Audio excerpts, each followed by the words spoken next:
ஆண்டவராகிய இயேசு கிறிஸ்துவின் நாமத்தினாலே உங்கள் யாவருக்கும் அன்பான வாழ்த்துக்களை நான் தெரிவித்துக் கொள்கிறேன்.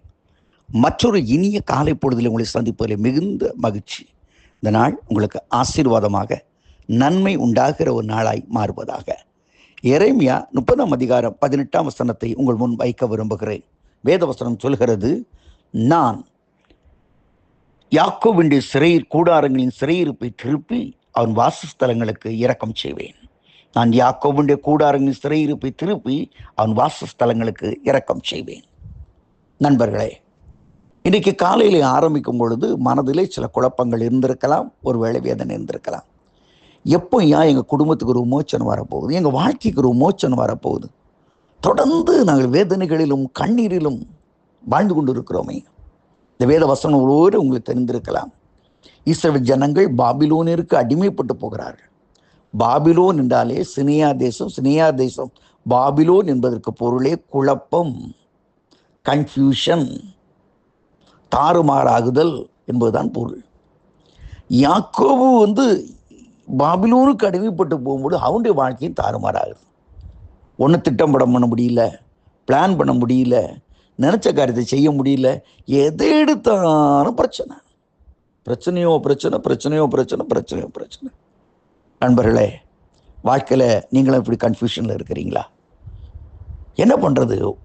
இன்னைக்கு நல்லா இருக்கும் நினைக்கும், ஆனால் அடுத்த நாள் வந்துடுது பிரச்சனை. இன்பத்தை கண்டுட்டோன்னு நினைக்கிறோம், இன்னொரு பிரச்சனை வருது. You are struggling. வேதனை துடிதுடித்து கொண்டிருக்கீங்களா? நண்பர்களை, இன்னைக்கு ஆண்டவர் உங்களோட பேசுறாரு. நான் உங்களுக்காக இரக்கம் செய்ய போறேன்றாரு. ஆண்டவர் உங்களுக்காக he want to move with a compassion in your problem. உங்க பிரச்சனைக்காக தேவன் மனதுருக விரும்புகிறார், இரக்கம் செய்ய விரும்புகிறார். அவருடைய இரக்கத்தை உங்களை கட்டிட விரும்புகிறார். வெகுநாளாய் காத்து வேதனையோடு இருக்கிறீங்களா? வெகுநாள கண்ணீரோடு இருக்கிறீங்களா? வெளிநாடு சஞ்சலத்தோடு இருக்கிறீங்களா? கர்த்தர் உங்களை விடுவிக்க விரும்புகிறார். Praise the Lord, praise the Lord, hallelujah, praise the Lord, hallelujah. ஆண்டவர் இன்றைக்கு உங்களை விடுவிக்க விரும்புகிறார். இன்றைக்கு உங்களை விடுவிக்க விரும்புகிறார். Thank you Lord, thank you Lord. இன்றைக்கு உங்கள் கட்டுகளை ஆண்டவர் அவிழ்க்க விரும்புகிறார். ஒரு அருமையான மிஷனரியுடைய வாக்கிய சரித்திரை வாசிக்கும் போது இப்படி நான் பார்த்தேன். அவர் ஒரு விஷயத்துக்கு ஊழியத்துக்கு போகிறார். ஆனால் அவருக்கு அந்த லாங்குவேஜ் ஒன்றுமே புரியாது. அவர் போகிற வழியில் ஒரு மனுஷன் காலில் ரொம்ப வீங்கி, கிட்டத்தட்ட ஒரு குஷ்டோகம் மாதிரி ஒரு பஸ்ட் வச்சு காலெலாம் வீங்கி போயிருக்குது. அதை ஒரு கட்டையை வச்சு அந்த காலை தூக்கி பிடிச்சிட்டு இருக்கிறான். அது வலிக்குது, ஆகவே இந்த கையை வச்சு அந்த வலியை அவன் தாங்கிட்டு இருக்கிறான்.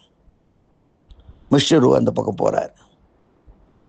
அவன் படுற பாட பார்த்த உடனே பக்கத்தில் உட்கார்ந்து அந்த காலை எடுத்து அவருடைய தோள் மேலே போட்டு தன்னுடைய துணிகளினால் அப்படியே பிடிச்சிக்கிட்டு இருக்கிறார். அந்த சீல்கள் எல்லாம், அந்த ரணங்கள் எல்லாம் மேலப்படுது. கொஞ்ச நேரம் ஆனோன்னு அவனுடைய முகத்தில் கேட்குறான், அவனே கேட்குறான், என்ன இது, என்ன பண்ணுறான்? அவருக்கு அந்த பாஷையில தெரிந்து இயேசு என்கிற வார்த்தையை சொல்றாரு. அதை சொல்லுன்றார். சொல்ல சொல்ல சொல்ல கொஞ்சம் கொஞ்சமாக இந்த காலோட வீக்கங்கள் எல்லாம் மாறிய ஆரம்பித்ததாம். அவன் சுகமடைந்தானா, இயேசுவை ஏற்றுக்கொண்டானா. இன்னைக்கு உங்க வாழ்க்கையில் என்னன்னு தெரியல, ஒரு சின்ன அந்த விஷயம் சொல்ற சின்ன ஒரு சின்ன அசைவு, அவன் வேதனையை நான் தோளில் தூக்கி வச்சேன். கத்தை எல்லாவற்றையும் மாற்றார். உங்களுக்காக தோள் கொடுக்கிற தெய்வம் தான் ஆண்டவராய் இயேசு கிறிஸ்து. உன் பிரச்சனை ரொம்ப ஹெவி தான், அருவருப்பானதான், தூக்க முடியாதான். ஆனால் அவர் சொல்லுகிறார், உனக்காக நான் இறங்கி உன் கூடாரத்தை மறுபடியும் நான் கட்ட போகிறேன், உன் வாழ்க்கையை உருவாக்க போகிறேன்.